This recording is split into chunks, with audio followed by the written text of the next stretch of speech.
All right, Larry Krueger here at Levi's Stadium, getting ready for the first padded practice of the training camp, and can't wait. This is practice number 5, and the first time the Niners will be in pads. Okay, so what are we looking for today in this first padded practice? First of all, Brock Purdy, he returns to practice, and I got to mention this. Mike Sando, who's a good guy, he writes for The Athletic, came out with his 10th annual quarterback tiers, had Purdy in quarterback tier 4, had him rated as the 24th best quarterback in the NFL. And it just makes me laugh because this guy clearly is better than the 24th best quarterback in the league. And, you know, Sando's saying, well, they got a strong running game and so on and so forth, and they got a strong defense.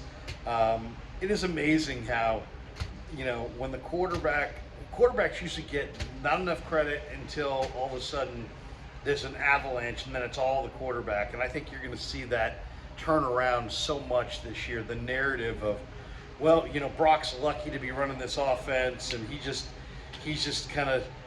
there, and everything else is really the key to the 49ers success. I think Purdy's going to start showing, you know, starting today here in these return to pads practices, that, you know, there's nothing accidental about what he did last year, and that he's much better. I would say he's at least 10 spots better than what Sando has him. You got him 24th. How about in the 10 to 14 range? That's probably where he actually sits in the quarterback rankings. But I know Brock doesn't care about Sando's tiers, and I know probably a lot of you guys don't either. But I got a kick out of that reading that this morning, that he's the 24th best quarterback in the NFL. So the 24th best quarterback in the NFL will return to practice today, and I think he'll start to show some really good things. Let's talk about other guys we want to see today. Obviously, the big story here has been Deebo Samuel and Brandon Aiyuk, and just how well they're playing. We know those guys are awesome. I think it's time for the 49ers to start finding out a little bit more about who's going to be wide receiver 3, 4, and 5. Is it Ray McCloud? Is it Jauan Jennings? Is Danny Gray in the mix? Is Tay Martin in the mix? Isaiah Winstead? I'm looking for the back half, the wide receivers not named Deebo or Brandon Aiyuk, to step up and make plays. Specifically, the two guys that I really like are Danny Gray and Tay Martin. Gray, because of his home run hitting ability, I need to see some improvement. I need to see him make some catches and light it up a little bit. He's the fastest guy in the field, and I want to see him make some big plays. Tay Martin is, I think, got as good a ball skills as anybody on this team. You know, Jauan Jennings, Deebo, Aiyuk, take whatever receiver you want. I think Tay Martin's ball skills are right up against any of those guys. I want to see him make some catches in the red zone today. Those receivers specifically, Danny Gray and Tay Martin, it's time to see these guys. You know, we know Aiyuk's a stud. I can tell you that Deebo is going to be a terrific player. The tandem is going to be great this year for the Niners. Deebo's in awesome shape. Aiyuk's motivated as hell. These guys are, you know, it's going to be one of the best tandems in pro football if they stay healthy. What about the back end of the receiver group? I need to see that starting today. Danny Gray and Tay Martin are two guys I'll have my eye on. D'Shawn Jamison, you know, you heard Brandon Aiyuk yesterday in the presser kind of shout out D'Shawn Jamison, not by name. You know, he's not on that status yet. It's by number. He's like, you know, he's talking about DBs that were impressive, and he talked about Diamador Lenore, and then he said, yeah, and 22, that 22 guy has looked pretty good, and that 22 guy is D'Shawn Jamison, who's a 5'9", 185-pound cornerback / return man. We haven't even seen him return yet. He's a dynamic returner, so I can't wait to see that. But I mean, it's amazing how your draft status determines everybody's impression of what kind of value you have in the NFL. This guy was a top 100 high school recruit, and then he is a very experienced player. This guy started 40 games at the University of Texas and had 6 career interceptions. And he has shown every step of the way that he is legit. And I made the prediction 3 weeks ago, this guy's going to make the roster. He's an undrafted free agent in a very deep position, But he's going to make it. I mean, this guy's got great coverage ability, great ability to mirror. He's always around the football. He's constantly getting his hands on the football. Had 6 career picks at Texas, and he's got a ton of experience. And that experience is starting to will show and benefit him once we put the pads on and we see these guys, playing this game for real. Another guy I'm looking for today, and I think there's real opportunity. The Niners have a loaded offensive backfield. We know CMC is a star, and he wasn't practicing yesterday. I would imagine he'll come back out here today. But one thing we've seen that we haven't liked is J.P. Mason is putting the ball on the carpet. He's had 2 fumbles in the last 4 practices. You cannot fumble in the NFL as a running back. You just can't do it.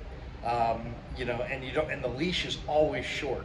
And if you listen to Chris Forster, the Niners offensive line coach, talk about Ty Davis Price, he says the Price really looks great. I'm looking for Price, who's kind of, he's a kind of back that makes a lot of yards after contact. He's 6 feet, about 220 pounds. You look at what he did last year. He didn't do much. 6 games, 34 total carries, 99 total yards as a rookie. But Forster says TDP's a hard worker. And this is a guy who had 1,000-yard rusher. He was a 1,000-yard rusher his final year at LSU. And now here in year 2, the biggest improvement is typically year 1 to year 2. And I'm looking for TDP to start showing himself on this practice field with the pads on, because at LSU, his final year, he averaged 2.8 yards after contact. And now we're getting into the portion of the camp where there's hitting and there's blocking and tackling. And now a guy who's got that yards after contact ability, what we call contact balance, really can start to show himself. And if Mason's going to put the ball on the carpet, TDP's got a real opportunity to step up into this, climb this ladder in the 49er running back depth chart. Can Elijah Mitchell stay healthy? Can J.P. Mason not fumble? These are questions. And if Ty Davis Price has a real strong practice, today, and a real strong preseason, I think he could possibly move ahead of those guys as more of like the backup, the number 1 backup to CMC. I'm looking for him today. Drake Jackson. We all know Drake put on about 10, 12 pounds in the upper body. You can see it. Much bigger in the arms, much bigger in the shoulders. And now they go live. Now it's one-on-one with the offensive lineman. And what can Drake do against the offensive lineman? Can he make plays? I think it's also a big moment starting today for the backup defensive ends. Austin Bryant, Kerry Hyder, Cleveland Farrell, Robert Beal Jr. How good are these defensive ends? I know Bosa's a baller, and I know Drake's got a lot of talent, and he's gonna improve from year 1. What about the rest of those guys? I'm looking to see some backup defensive ends show what they got in the one-on-ones when they go live today. I also want to see a little bit more from the quarterback battle, quarterback 2. I mean, Brock's your number 1, but we got a really good battle here going on for QB2 between Sam Darnold and Trey Lance.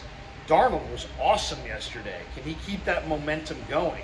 Trey Lance had a bad practice Friday, bounced back with a strong practice yesterday. Can he keep his positive momentum going and start to hit some of the the short game passes that he's been missing? Missed one yesterday to Debo.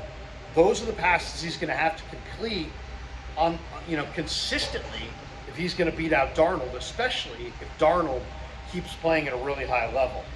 The tight end competition I'm really looking for too. George Kittle is obviously number 1. Who's number 2? Who's tight end 2 on this team? I get the sense it's Braden Willis, but now that the pads are coming on, we're going to see for real between Werner, Dwelley, Latu, and Willis who's primed for that tight end 2 role. And then I want to see Dre Greenlaw hit somebody, because that's what the pads on is all about. Greenlaw loves to hit. I would imagine he'll be a big factor at some point. The rookie linebackers, D. Winters and Jalen Graham, I think both these guys have the potential to either make the roster and be significant, or to not make make the roster and be cut. Winters had a nice tackle for a loss yesterday. Jalen Graham's been very, very impressive at different times in the offseason minicamp, the OTAs. Now we're going for real. And when you start introducing tackling, the linebackers, you know, how they play matters so much more. You know, I look at the two positions when you go live with pads that really kind of come to life: running back, linebacker. Instinctive positions, physical positions, they don't necessarily shine in drills. It's all about what you do when the pads come on. Well, the pads are coming on today. And the last guy I want to see is Spencer Waege. I've seen Waege show great quickness and tag runners in the run game and make some nice movement and get penetration into the backfield on pass plays. Now the pads are on. I want to see how he carries his pads, how quick he is. He looks really, really good to me. Nobody else is talking about him. I asked Shanahan about him the other day. He said, you know, I don't want to say anything until I see more of these guys. But I love Spencer Waege, and today we're going to get our first real look at Waege. I'm fired up. The pads are on. They're going to be hitting. It's going to be a much different vibe today on the field than we've seen thus far. And as they say, let's get it. Go Niners. We'll have a full breakdown after practice. Enjoy the day. It's a beautiful day here in Santa Clara.